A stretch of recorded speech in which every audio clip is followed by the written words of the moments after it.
Yo les PC, j'espère que vous allez bien et dites-moi, est-ce que j'aurais pas dévoilé de quoi je vais vous parler durant cette vidéo?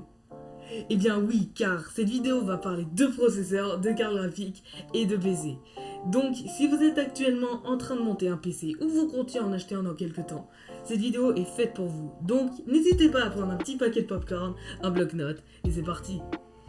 PC gaming, PC de travail et PC de stream, toutes ces configurations sont bien différentes et je vais vous aider à savoir quel type de PC vous avez besoin. Voici le début de ma nouvelle série Comment bien choisir son PC en 2022. Déjà, commençons par le commencement, qui est de savoir quelles utilisations vous allez avoir avec votre PC. Et oui, car un PC qui est dédié au gaming et ou au streaming ne va pas avoir la même configuration qu'un PC qui est dédié au travail, c'est-à-dire faire du traitement de texte, regarder Netflix de temps en temps, etc. Car les charges que peut supporter un PC gaming sont beaucoup plus lourdes que ce que peut supporter un PC de travail. Le choix des composants est crucial, donc c'est pour ça que je vous en parlerai dans d'autres vidéos plus en détail. Ensuite, il faut savoir si l'on veut un PC fixe ou un PC portable.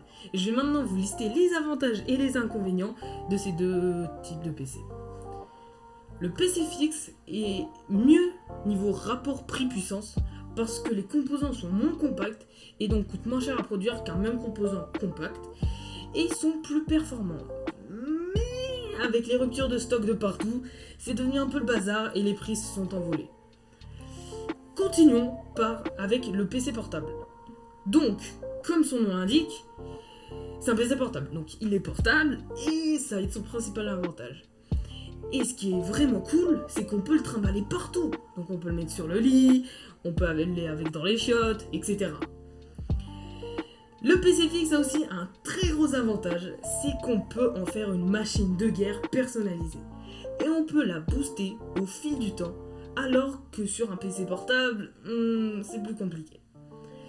De changer les composants à sa guise sur un PC portable, c'est très compliqué, voire même impossible sur les PC portables récents. Car les producteurs sont, de gros rats et ne veulent pas que vous boostiez leur machine sans toucher de la thune. Et pour trouver une solution à ce problème, ils ont soudé tous les composants dans leur machine, entre eux, afin que vous ne puissiez pas changer les composants. Et donc ça veut dire que pour avoir un PC plus performant, vous allez devoir racheter un autre alors que l'ancien marchait peut-être bien. Donc au passage, RIP l'écologie. Donc les inconvénients maintenant de ces deux PC. Donc l'inconvénient majeur du PC portable est sa performance. Car oui, tous les composants sont serrés là-dedans. Et en plus, les PC deviennent de plus en plus fins. Et donc au bout de 3-4 ans, les performances sont moins bonnes car les composants n'ont plus de place pour respirer. Et donc cela provoque de la chauffe. Et un composant qui est chaud égale donc des pertes de performance. Mais voilà, etc.